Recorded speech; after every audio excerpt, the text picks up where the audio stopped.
I still remember the exact moment my daughter-in-law humiliated me, not because she raised her voice, not because everyone heard her, but because of how calmly she smiled while saying it. The music was playing. Children were running around the backyard. My son was laughing with his friends beside the grill, and as I reached for a second helping of food at the family party I had spent 2 days helping prepare, she leaned close enough for only me to hear. "Try not to eat too much," she whispered. "You didn't pay for this." For a second, I thought I had misheard her. Then she smiled and walked away, and that's when I realized something. My daughter-in-law didn't just dislike me. She believed I was beneath her. What she didn't know was that within 3 months, she'd be begging me for help. And for the first time in my life, I would say no. My name is Carol. I'm 64 years old. I spent 37 years working as a registered nurse in Ohio, long shifts, double shifts, Christmas shifts, birthday shifts. The kind of work that destroys your back and your knees, but pays enough to keep food on the table. My husband, Richard, died 7 years ago from a sudden heart attack. 1 minute we were discussing vacation plans, the next, I was sitting beside a hospital bed listening to machines go silent. After he died, my son Ethan became my whole world. He was 26 then. Kakend, funny, loyal. At least that's what I thought. Then he met Vanessa. At first, she seemed perfect, beautiful, confident, successful. She worked in real estate and always knew how to command a room. Everyone loved her, everyone except me, because I noticed things others didn't. The way she corrected Ethan in front of people. The way she rolled her eyes when he spoke. The way she treated waiters and cashiers. People reveal their character through those they believe are powerless. And Vanessa failed that test every time.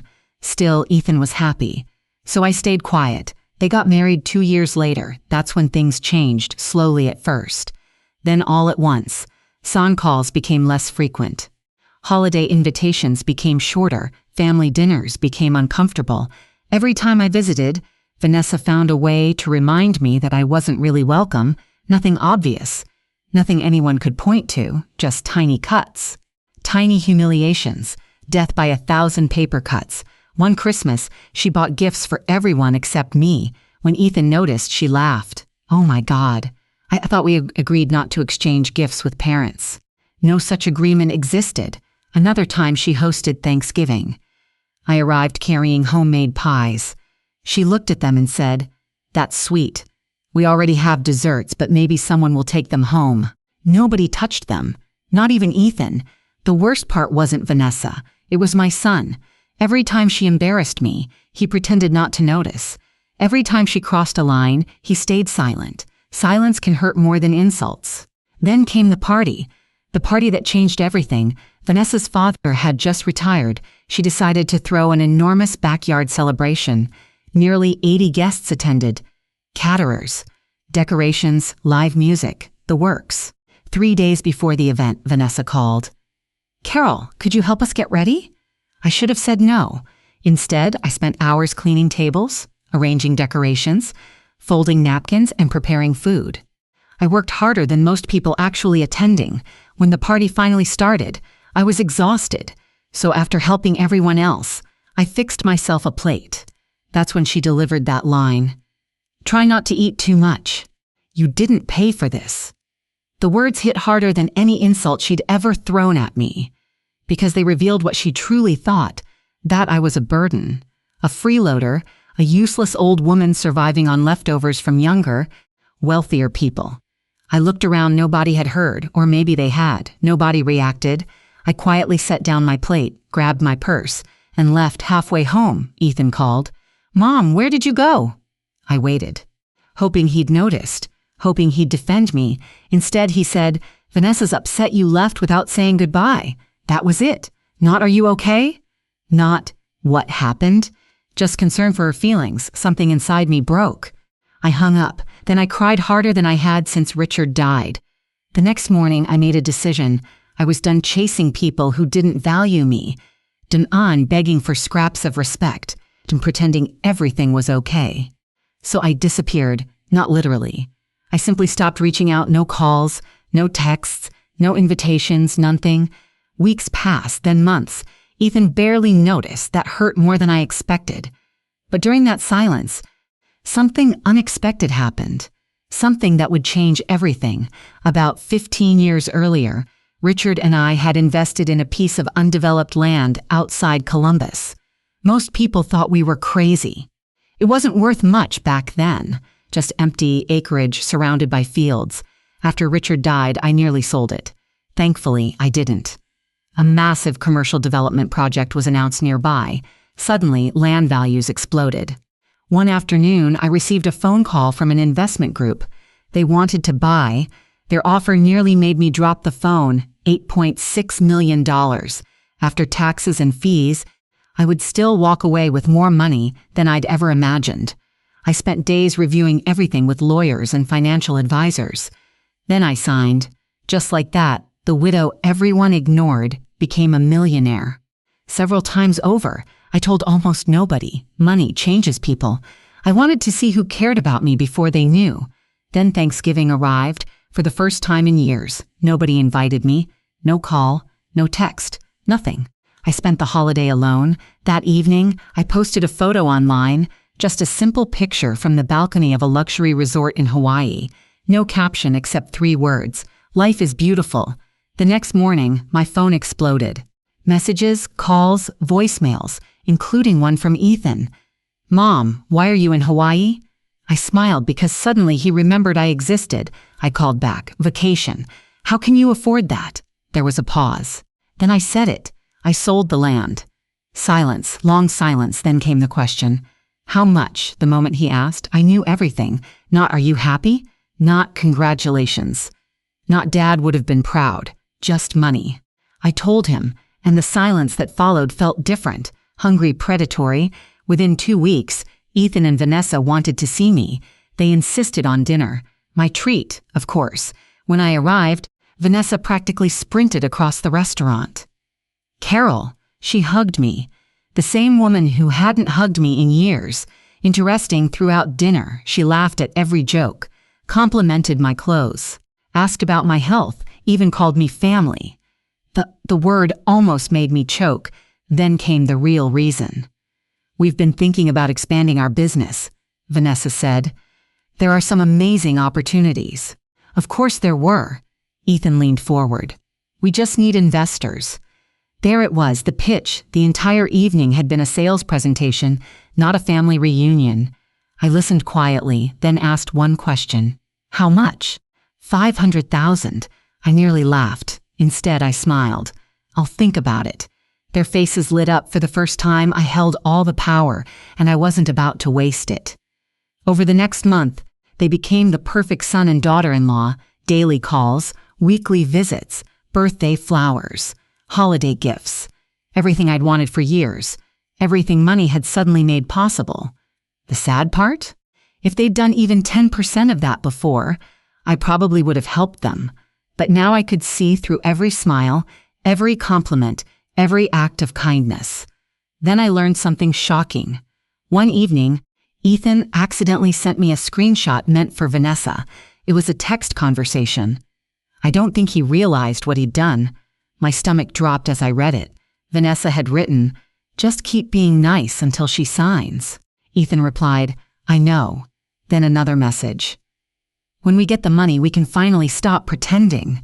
I stared at the screen for nearly a minute, not breathing, not moving, just staring, because there it was, proof. The truth stripped naked, everything I'd suspected, everything I'd feared. My own son was participating, not being manipulated, participating. That night I didn't cry. I didn't scream. I didn't even call. I simply saved the screenshot and started planning. 3 months later, Vanessa organized another family gathering. This one was larger than ever. Nearly 100 guests. Friends, relatives, business contacts. Everyone who mattered to her. Halfway through the evening, she made a toast. She stood beneath decorative lights holding a glass of champagne. "Tonight is about family," she said. The irony was almost unbearable. She continued talking about love, loyalty, and supporting one another. Then she smiled at me. "In fact, Carol has some exciting news she wants to share."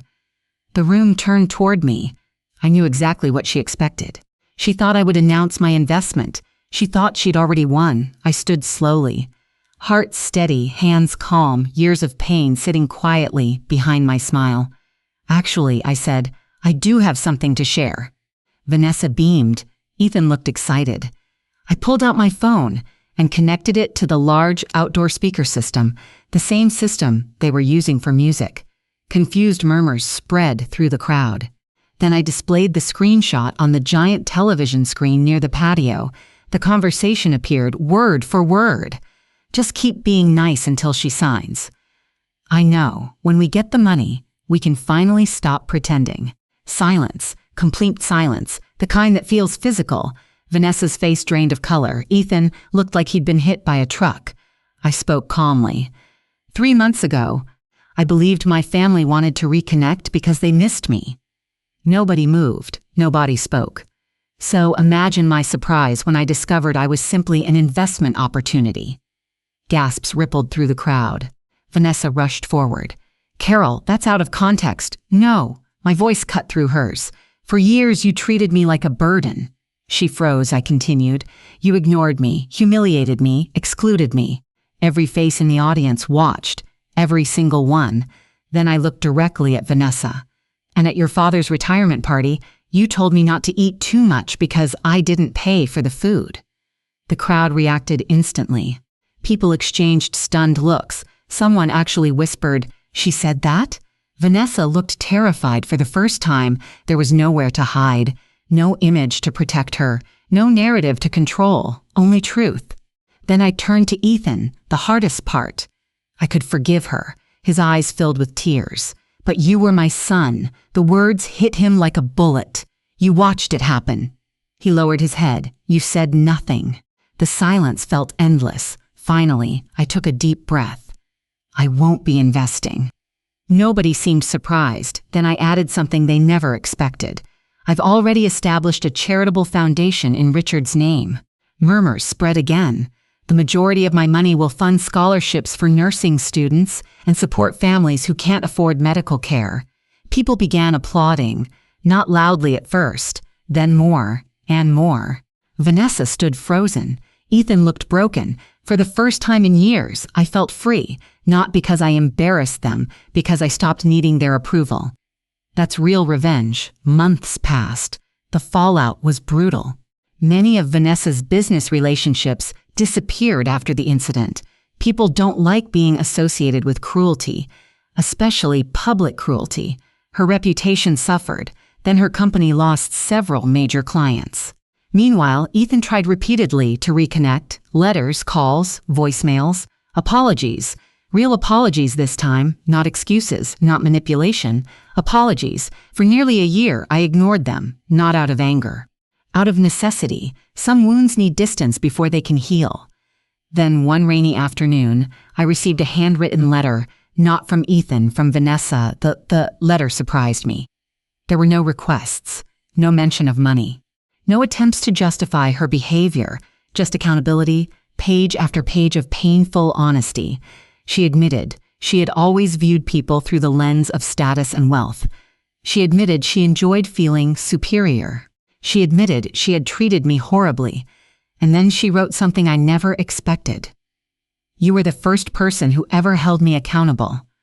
I read the letter 3 times. For the first time, it felt genuine. A month later, I agreed to meet them. The conversation lasted 4 hours. There were tears, silences, regrets. Nothing was magically fixed. Life doesn't work that way. Trust returns slowly, one brick at a time. But something had changed. The masks were gone. The pretending was over. And maybe that was enough. Today, 3 years later, things look very different. The foundation has helped hundreds of families. Dozens of students have graduated because of scholarships funded in Richard's name. Ethan volunteers regularly. Vanessa does too. Not because they have to, because they choose to. And every now and then, we share dinner together, real dinner. No agendas, no transactions, no hidden motives, just family. But sometimes I still think about that party, that moment beside the buffet table, that cruel little whisper. Try not to eat too much. You didn't pay for this.